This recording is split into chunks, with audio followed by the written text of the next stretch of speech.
In terms of the agenda, I'll go through a little bit of the session goals, things that I would like you to walk away from for the next 25 minutes, tell you a little bit about myself.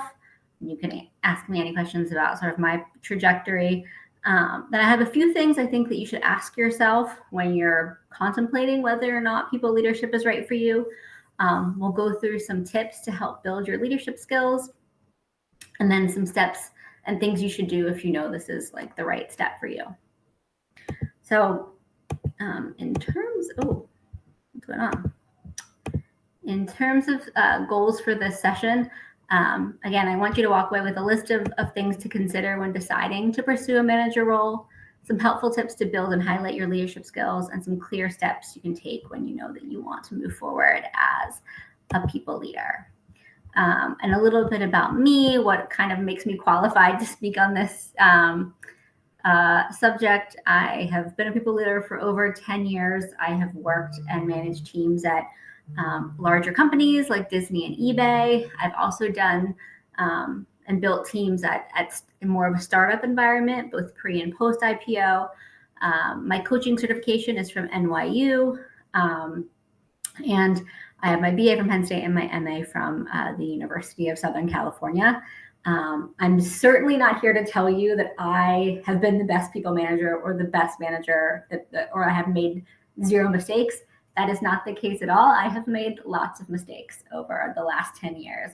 But the thing is, you can learn from my mistakes. I've learned so much, and hopefully I can share some of the things that I've learned along the way, or I wish maybe I would have thought of throughout my journey as a manager.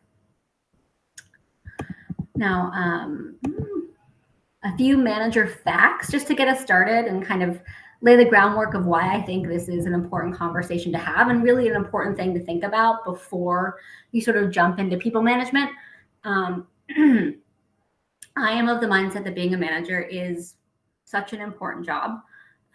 Good managers improve morale, they decrease turnover at companies, and they impact overall employee engagement. It's a fulfilling job, but it's also challenging, and it's just not the right role for everybody. And that's okay. Not everyone is built for that, and that's fine too. There are lots of but it's not, you don't have to manage in your career to be successful. But it is something that you should put some thought into if this is the right step for you. So about 30% of people in general possess or demonstrate sort of the key characteristics to be a good people leader. And companies fail to choose the candidate with the right talent for the job 82% of the time when they're hiring for a manager. This is a wild statistic, but when I really thought about it, this is exactly how I became a manager. My manager moved on, got another opportunity. I was the most senior person on the team, and they said, "Hey, Dana, do you want to manage the team?" And I said, "Sure." And there was like no discussion. Like I did not think about, nor did they have a discussion with me about like whether I had the right skills, what sort of training I was going to receive. I just jumped right in. And luckily it worked out for both of us. But unfortunately, that's not always the case. Because 50% of people have left a job to get away from a manager. So obviously there is a little bit of a disconnect. Maybe we're not always hiring the right people for manager roles. I fortunately have never been in this position, but of course, and I know people who have, and I'm sure you have experienced people too who have left a job or quit a job because they couldn't stand their manager. But from the manager perspective, it's important to note things like 59% of new managers say they don't feel supported in their role. And 85%, this is a wild statistic, of new managers receive no training before they start their new role. So and I was in a similar boat. You're kind of thrown into this very important role and kind of tasked with figuring it out on your own. It is such an interesting paradox that managers have such a strong impact on overall employee engagement and happiness at work, but they are often not given the support or the training they need when they take on these really important roles. So this is not meant to scare you or convince people not to go into management. I love being a manager. It's been the joy of my career, but you do need the right foundation, and you do need to often seek out your own training and your own support. So it just is something that you have to really be passionate about or really be into it, because you're going to need to be motivated to make yourself successful, which can be said for a lot of roles, but particularly in a manager role where you're most likely, at least in the beginning, aren't going to get a lot of training or support. You're going to have to seek that on your own, and you just need to be self-motivated. So if you're not into it, if you're not passionate about it, it might not be the right fit for you. Okay. So a few things I think everyone should consider before they decide to sort of take that step into pursuing a leadership position. One, do you have the right skills, characteristics, and are you willing to work on them? According to relevant research, like core traits of a manager include, and I think we all could rattle off some of these, like having stellar communication skills, like being a good motivator, being assertive, having compassion and care for others, which I think is honestly for me the most important. Inspiring trust and hope and positivity, being accountable, providing stability, being a good people developer and relationship builder, and then having the ability to adapt and be flexible in the working environment. And obviously, if you've had a great manager or you've known a great leader, it doesn't necessarily even have to be a direct manager. Maybe it's a coach or a teacher, but if there's any other skills that you think great managers have, feel free to throw them out. But I always like people to consider, like, would you use any of these adjectives to describe yourself right now? Or would others say that you have these traits? And it's okay if you don't have all those things, or you don't feel like you're strong in every one of those items. You just have to be willing to work on those skills, working, like, able to build on them. So if you're open to seeking feedback and you're open to developing these skills, then this could be the right fit for you. But you don't have to check all the boxes today, but if you want to be successful, these are things that you'll have to want to work on. Do you enjoy training, and do you want to coach others? Just like I have sort of transitioned from managing to coaching, which is sort of a natural transition. Do you like to train and want to coach? And we mentioned good managers are good people developers. As a manager, you're going to be responsible for onboarding and training new team members and the ongoing education of your existing staff. This is particularly relevant for first-time new managers who are usually playing kind of a player coach sort of role and sort of are responsible for training and onboarding new team members. Do you enjoy presenting, instructing, answering questions? Do you get a rush when you're teaching somebody something new and they start to like figure it out on your own, and you can see their brain working and putting all the pieces together? Are you open to adapting your style if that's not working for your team and you need to maybe pivot to something else? As the head of the team, like, you might delegate training to someone else on your team. Maybe if you work for a large company, you're lucky that you have an onboarding or training department, which might handle some of this for you, which is such a wonderful luxury. But ultimately, like, you're the lead trainer, and if you're responsible for ensuring that your team knows what they're supposed to know. And if you don't enjoy the process of teaching someone new the processes, systems, and ways of working at your company, it may not be the best fit for you. You're also going to need to make the pivot from teaching to coaching. Teaching is showing someone how to do something, and coaching is giving them the support, the resources, the push to help them figure out how to do it on their own. Your job as a manager is not just to grow your own career, it's to help your team members grow their own careers as well. You'll have to help get your new team members to the next step in their own careers. So you truly need to care about their goals, like their career trajectory and their success.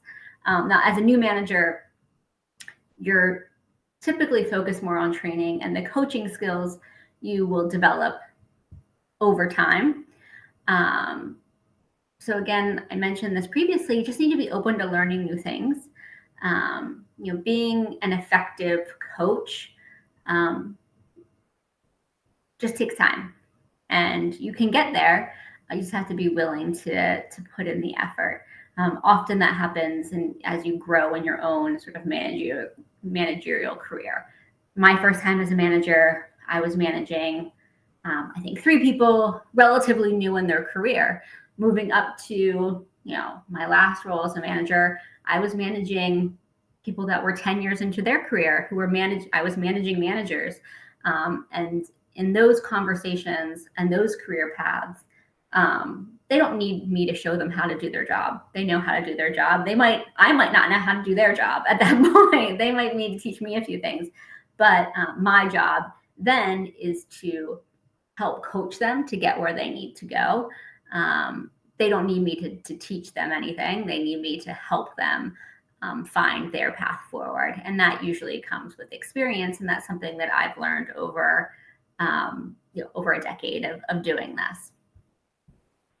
This is a big one. And this is probably the least glamorous part about being a manager is like, are you okay with those tough conversations? Here's where you need those stellar communication skills that I mentioned. Good, there are lots of good things that I think come with being a manager.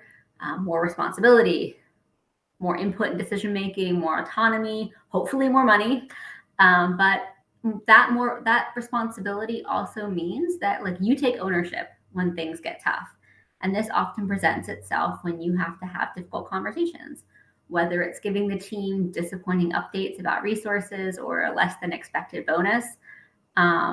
You are the messenger of this bad news sometimes. And as a manager, like it's your responsibility to have tough conversations with people who aren't performing on your team.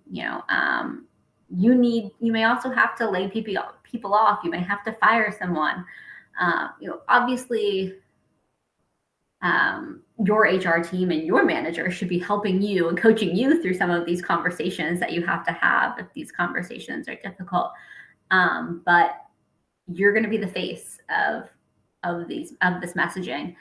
And while these conversations should hopefully not be a regular occurrence, you shouldn't be having to have life-changing conversations every week as a manager in terms of difficult conversations. But they are a part of the role and they can't be avoided, and they need to be communicated with professionalism, empathy, care. It is like the least fun part of the job, but probably one of the most important, because you're responsible for communicating under these really tough circumstances. So if you know that you just can't handle a tough conversation, that's okay. But then being a manager probably is not the right fit for you, because you're not going to want to. You're not going to want to lean into these conversations. So something to consider. Again, communication skills and managing through difficult conversations and conflicts are all skills you can learn. If you don't feel comfortable with them today, that's okay.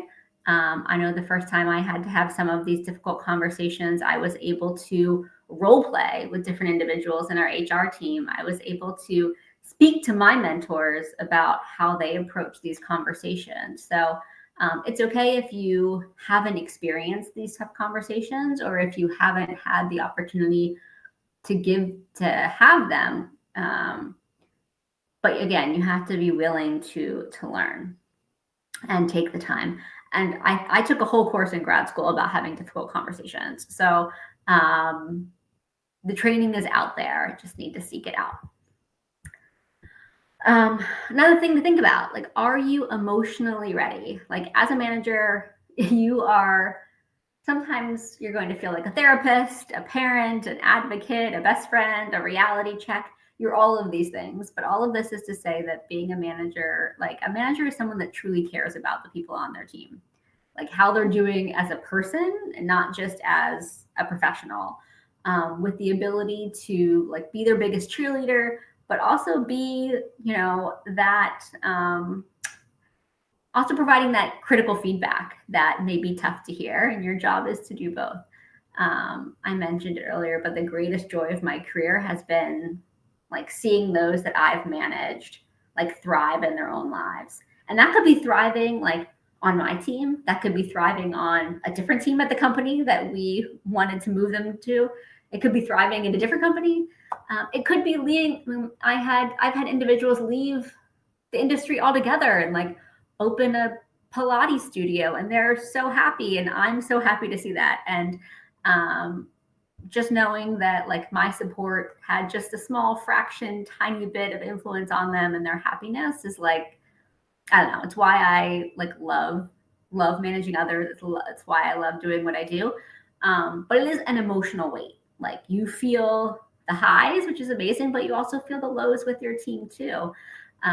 We also like all have personal commitments. We have kids, we have partners, we have friends, we have parents, and they also require our attention. So like I'm a firm believer that the best thing a manager can be is like a human being. Like you need to be like a real human being with your team. But it can be emotionally draining. So thinking about like your emotional bandwidth is just something to consider when you are interested in becoming a leader. And this one is the final one I want people at that. This has come up a few times over the past couple of years in my coaching journey, and it's often something that people really have to think on and they have to work through to really come up with their answer. But do you really want to manage others, or do you just want to progress in your career and you think this is the best or only way to do that? So often individuals think that becoming a people manager is like the only way to move forward in their professional life. They have to take on more responsibility, and the only way to do that is to manage. This is a very prevalent thought, but it is inaccurate, especially of late. In 2024, there was this buzzword, this trend called unbossing, and that would be the thinning out of middle management. So like major companies, Salesforce, Meta, Citigroup, I believe, Bear, maybe. Amid downsizing and company reorganizations these days, middle managers accounted for 30% of all the layoffs last year. And that was up from 20% in the previous 5 years. Now, unbossing, or just kind of making an organization more flat, just isn't going to work for everyone. So there's I can do a whole other presentation, and maybe I will. Maybe that'll be my next Leland Live event on the sort of unbossing trend and the pros and cons of that. Now, rest assured, like good managers are always going to be relevant and needed. And I think unbossing actually highlights and buoys up those good managers at a company. But companies are starting to highlight ways that you can move up in your career if you don't want to manage.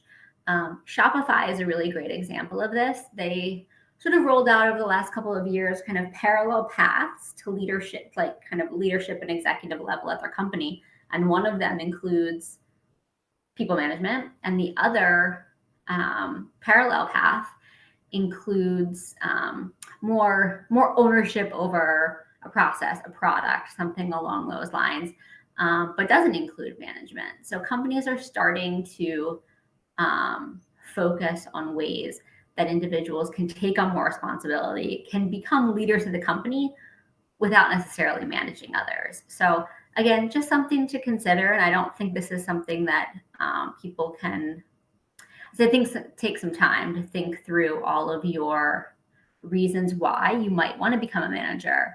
And sometimes it takes a few sessions for people to really work through whether or not management is something that they want or just something they feel like they have to do. So there's something you consider and ask yourself when you're considering this on your path.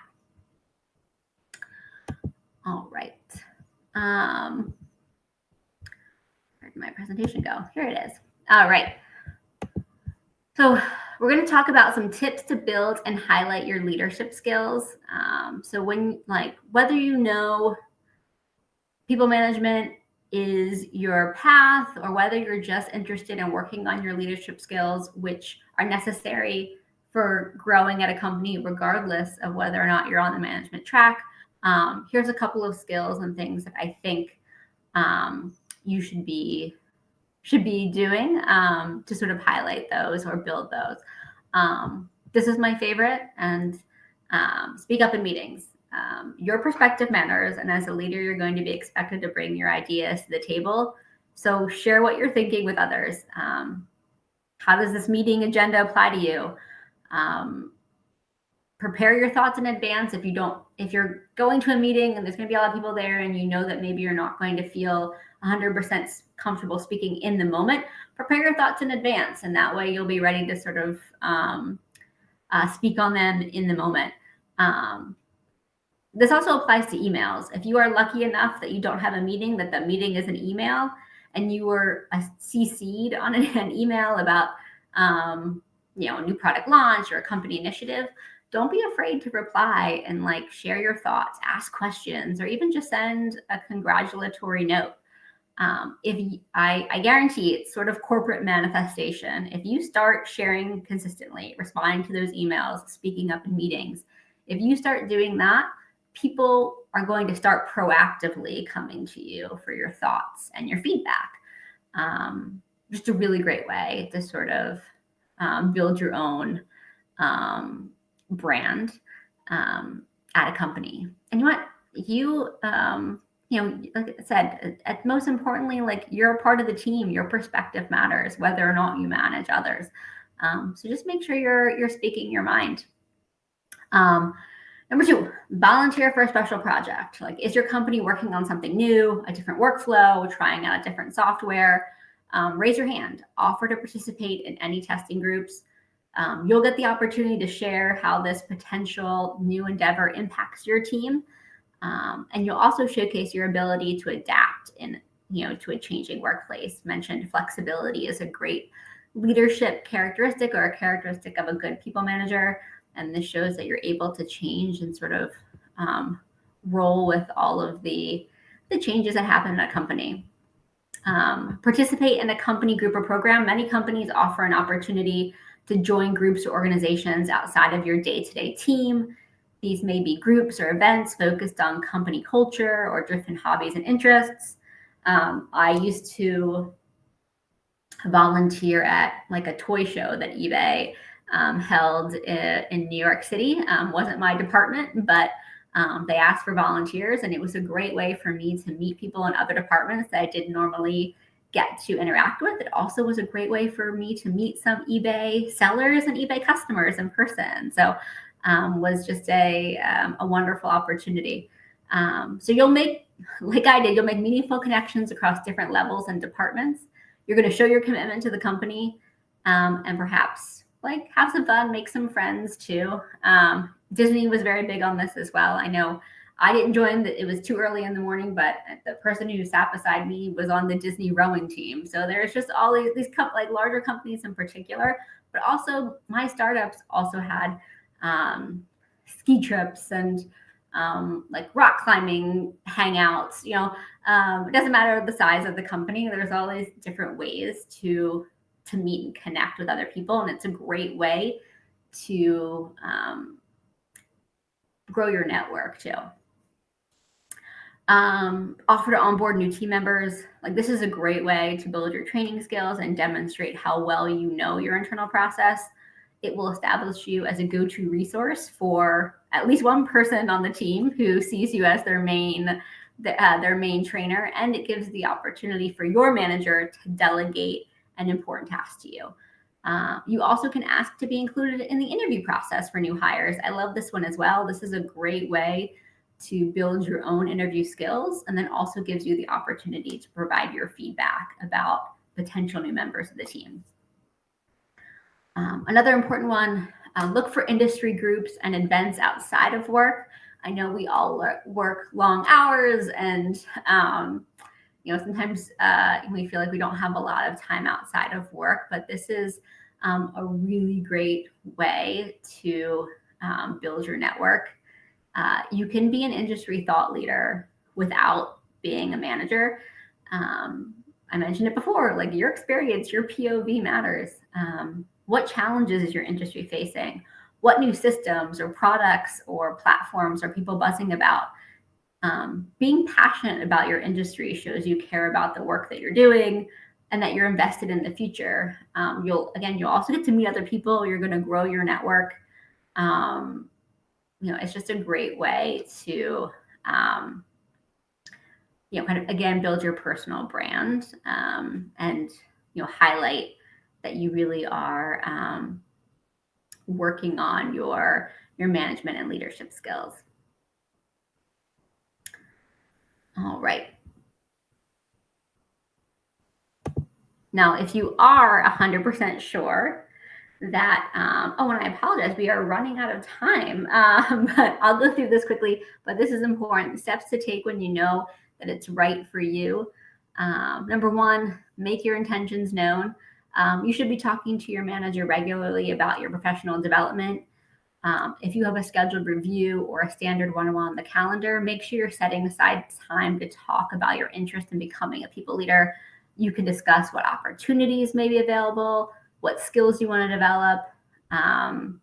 This is really incredibly important. Side note, if you don't already have one-on-ones with your manager on the calendar, make sure to get them on there. It's important that you're connecting with your own manager on a regular basis. So make sure you're doing that. And when you have those meetings, make sure you're setting aside some time in one of those meetings to talk about the fact that you are interested in people leadership. I just talked about this one, but find the opportunities to lead outside of your official management roles. Is there a project or process you can own? We talked about training new team members. Can you take the lead in a meeting, whether with your own team or a cross-functional meeting? Often those that are promoted to management within an organization are seen as leaders or go-to team members already. And I believe the stat is, I don't have the exact stat, but it's something like 70% of managers are promoted from within. So you're more likely to be promoted to a manager in a company that you're already working. And that's more often to happen when you're seen as a go-to person or a leader on the team already, similar to my own personal experience, as we talked about earlier. Look for professional mentors within and outside your organization. I'm a strong believer in having mentors at any stage in your career. Mentors can share their experience and knowledge about your specific industry and can be sounding boards and resources throughout your career. They can provide helpful advice as you're looking to take this next step. Mentors can come from within your company, within your school, your alumni network for your university. You can even reach out to people on LinkedIn. I found that people genuinely do want to help others. So if you have admired someone's trajectory on LinkedIn, maybe just shoot them an email. Maybe they're able to provide some mentorship as well. So highly recommend seeking out mentors. Be patient and track your development. It's going to take some time probably for a management role to open up. In the meantime, build those skills, document how you're growing those attributes and demonstrating those qualities, like what classes are you taking, what groups are you attending, what sort of projects or processes are you participating in, and share that. Make sure you're regularly sharing that with your leadership team. This is going to keep you top of mind when a role does open up, and then you're already going to have all the data and documentation that you need to apply for the role when it does open. Be creative. This one, if you're ready to take the next step and there's no eminent management position available, can you kind of create a role for yourself? I have been able to do this for a few people that have worked on my teams throughout the years. If your team is geographically divided, does it make sense for you to maybe own a region? If your team has junior or senior members, could you manage some of the junior employees while your boss focuses on the more tenured employees? Obviously, this is something that you need to collaborate really closely with with your manager. But it will also be a growth opportunity for them if they can make it happen. They're going to be creating opportunities for advancement within their team. Remember, helping you advance your career is part of your manager's job as well. So showing that they can delegate responsibility and it's going to free them up so they can take things off their plate and take on larger company projects as well. So basically, it's a win-win for everyone. But if you can get creative with your manager, if you're really ready to take the next step, and is there something that you guys can generate on your own without sort of a formal position being created? Can you make one yourself? And then obviously consider working with the coach. Like, coaches can support you by helping you define your objectives, setting really clear action plans to get you where you want to go and keep you accountable on your journey. You typically work with a coach for a set engagement period. You know, at Leland, you can buy packages from a coach. You can buy hourly coaching. You can test out, and there's, I believe, free 15-minute intro calls with most, if not all, coaches. So you can test out a few, see who might be a good fit for you to work with for a few sessions. But definitely take advantage of all of the benefits of working with a coach. All right, so I hope I've given you some things to think about. Happy to answer any questions anyone has. But hopefully you're walking away with some things to think about and maybe some action items if you're ready to take that step.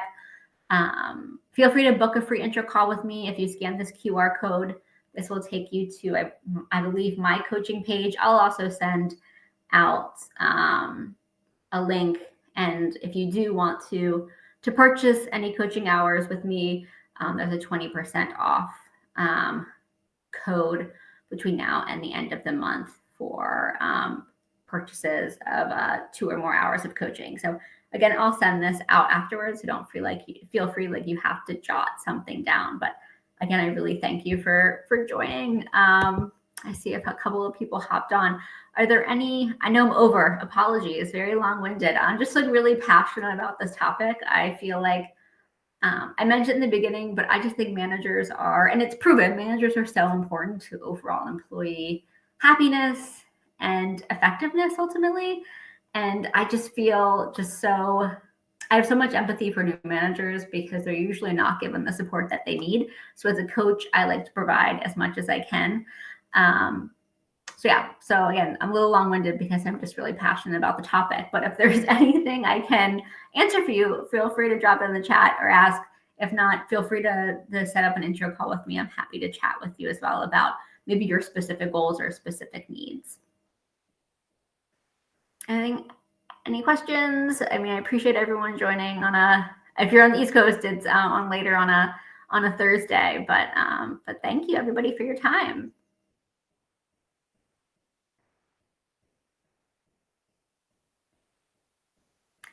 All right, I'm going to sign off again. I'm going to send this out afterwards so you guys can have this if you're interested in the code or just getting in touch.